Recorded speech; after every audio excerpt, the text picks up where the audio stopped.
nós retomamos a nossa aula de estética em 3 pequenos momentos. Quer dizer, o primeiro será um pequeno momento, que vai ser um momento de revisão, como nós sempre fazemos. Nós vamos retomar Plotino, depois nós vamos rever aquelas características de Santo Agostinho, para que nós possamos adentrar realmente na estética agostiniana e depois na estética de São Tomás. Bom, então nós começamos com Plotino e vamos lembrar. Plotino tinha muitas ideias, ele extraiu muitas ideias do pensamento de Platão, mas ele lhes deu toda uma característica própria dele, Plotino. Então, como Plotino tem na sua concepção filosófica e metafísica, né, aquela questão do uno e do múltiplo, isso vai aparecer na estética dele quando ele diz que o belo sensível reside na simetria das partes, na ordem, ou seja, na ordem das partes consigo mesma e na parte com sua relação ao todo. Aqui vocês têm que lembrar assim, ó, o belo sensível, porque o belo sensível ele é pensado a partir das categorias de matéria e de forma. Bem aristotélico isso, né? Onde a ideia conforma a matéria, ou seja, nós temos a matéria que é informe e vem a ideia e dá as formas que nós conhecemos as coisas. Então, matéria e forma formam uma unidade. Vou repetir, a matéria e a forma, elas juntas são um conjunto. Tá? E aí, nós entramos na questão de que para Plotino existe o conceito de feio. Qual é o conceito de feio para o Plotino? É aquilo que não tem uma forma. A matéria fica disforme, ou seja, sem forma. Então, o homem, para conseguir ascender desse belo sensível a um belo inteligível, ao belo em si, do belo dessas partes que compõem o nosso mundo para o uno, ele precisa de uma purificação. E assim, ele pode compartilhar, né, o belo que possuem as coisas. Então, para que ocorra essa purificação, para Plotino, nós precisamos diminuir o valor que nós damos à visão externa para ativar, para aperfeiçoar a visão que nós temos interior.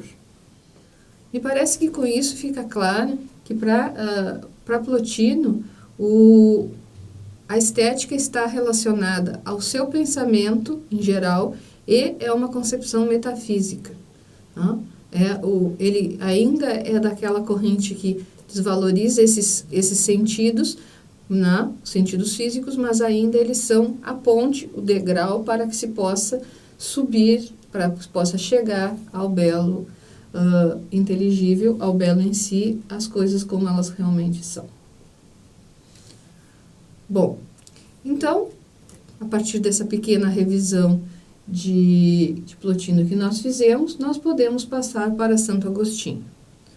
Não? Vocês sabem que existem vários séculos entre um e outro, mas Santo Agostinho, nós não podemos desvinculá-lo da ideia, por um lado, né, da derrocada, da queda, do final do Império Romano, e por outro, a ascensão do cristianismo enquanto religião oficial do Estado, uma religião que precisa ser organizada, instituída, né, e hierarquizada. Nesse sentido, então, eu vou lembrar para vocês que o livro da professora Catherine não possui essa questão da estética agostiniana, provavelmente por aquela questão que eu falei para vocês no início das nossas aulas. Ela, como valoriza a questão da arte, né, e Santo Agostinho não trabalha isso, ou não trabalha com a valorização que ela gostaria da arte, ela não expõe Santo Agostinho, né, ou Agostinho de Hipona, como vocês quiserem. Já a outra professora que nós temos usado também, a professora francesa, Carole Talon-Gon, ela cita as seguintes características da estética agostiniana.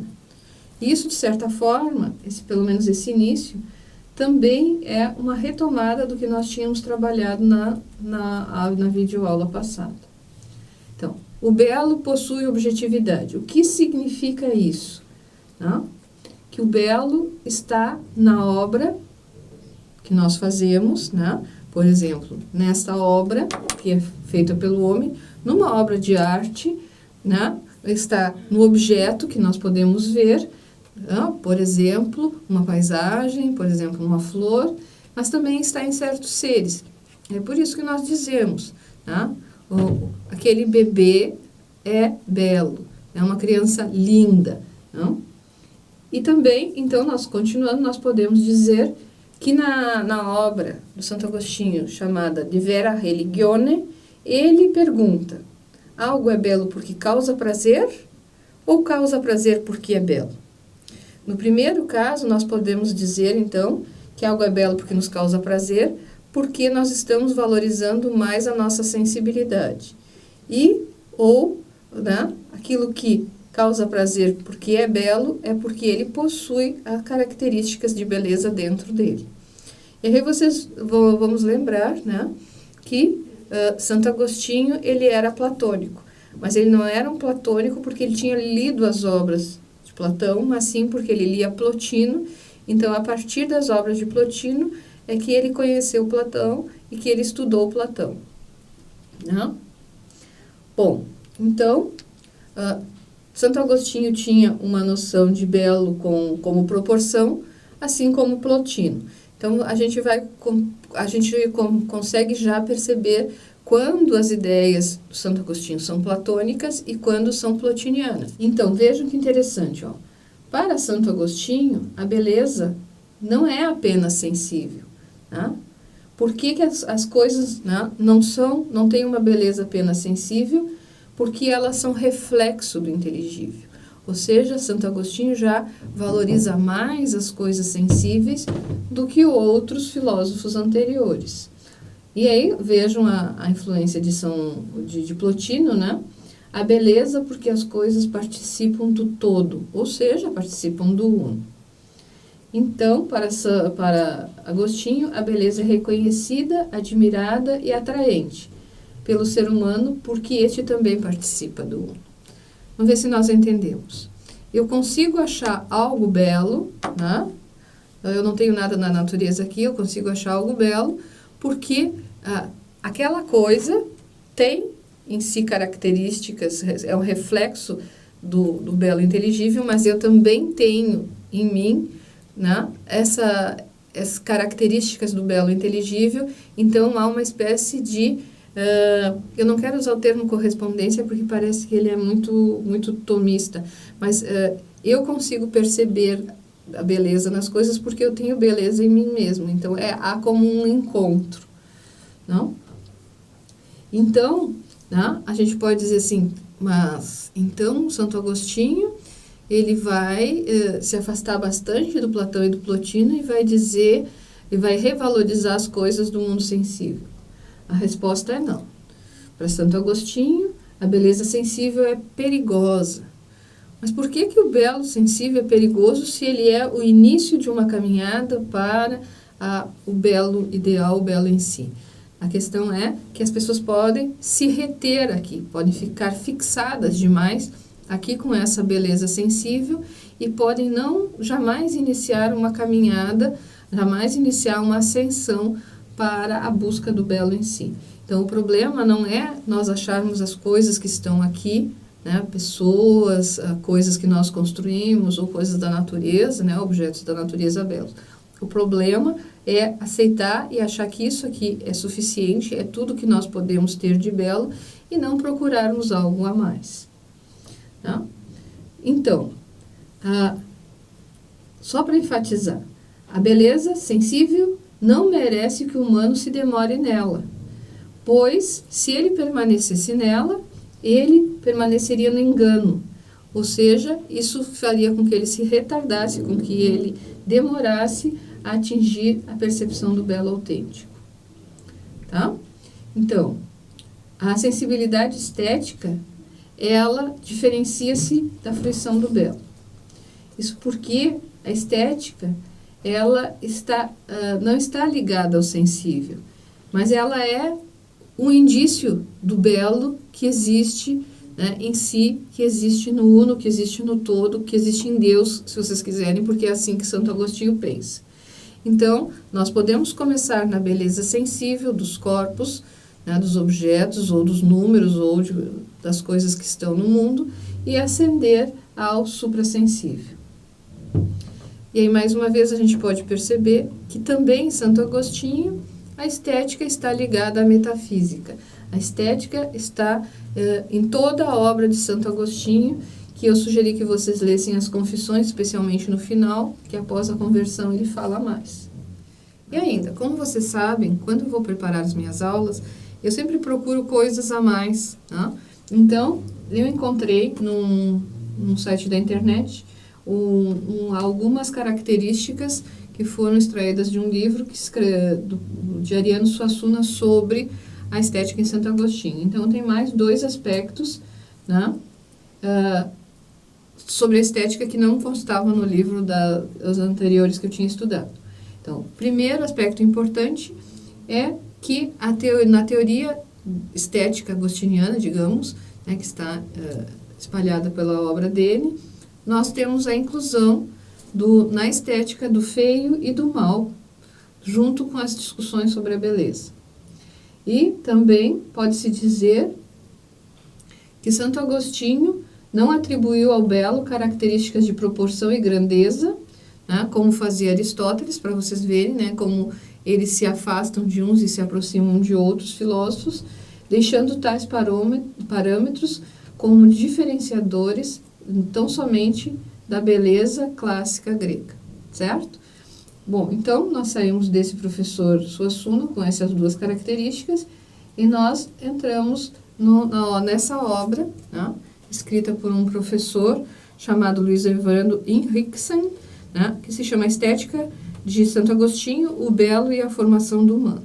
É um livro muito interessante, eu vou passar para vocês algumas características, depois posso passar para vocês também a indicação, que ele é um livro bem interessante para ler, e vou lembrar, Santo Agostinho, ele é um filósofo cristão, significa que ele não é nem católico, nem ortodoxo, nem protestante. Por quê? Porque no tempo de Santo Agostinho, a igreja cristã era ainda una.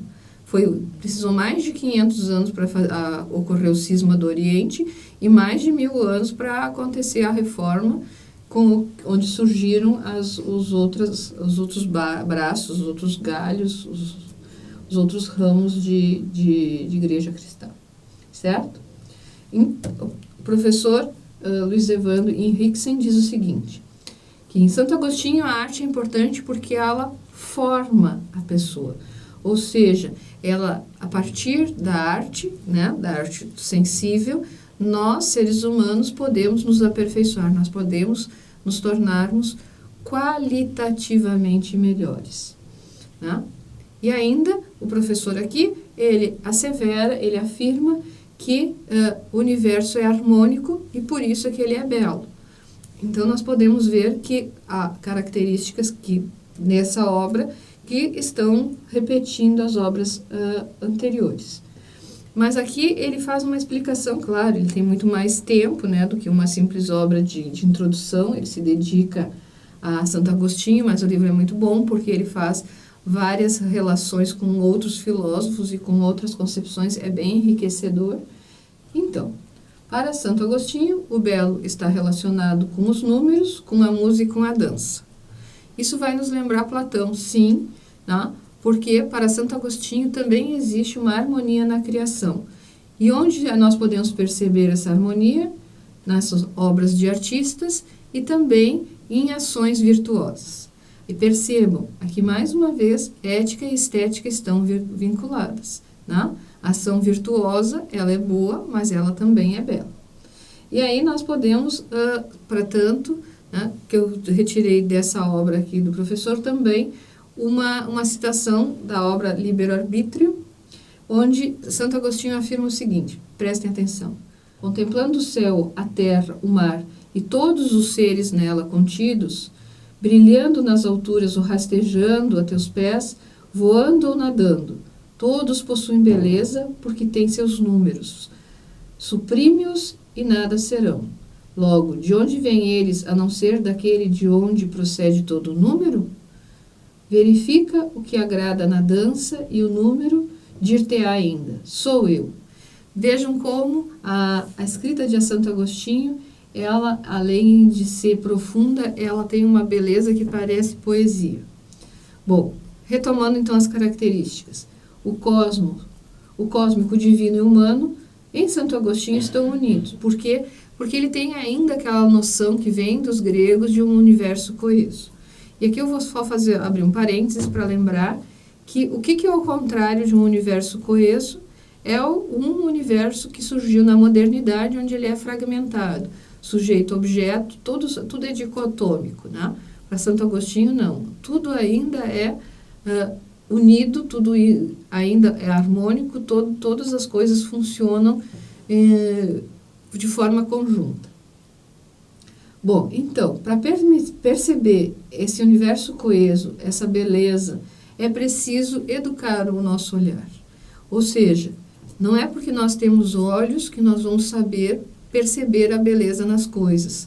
E também não é porque nós possuímos olhos físicos que nós vamos conseguir ascender, né, para a visão, para a percepção, para a audição, né, do belo ideal, do belo da criação do todo de Deus.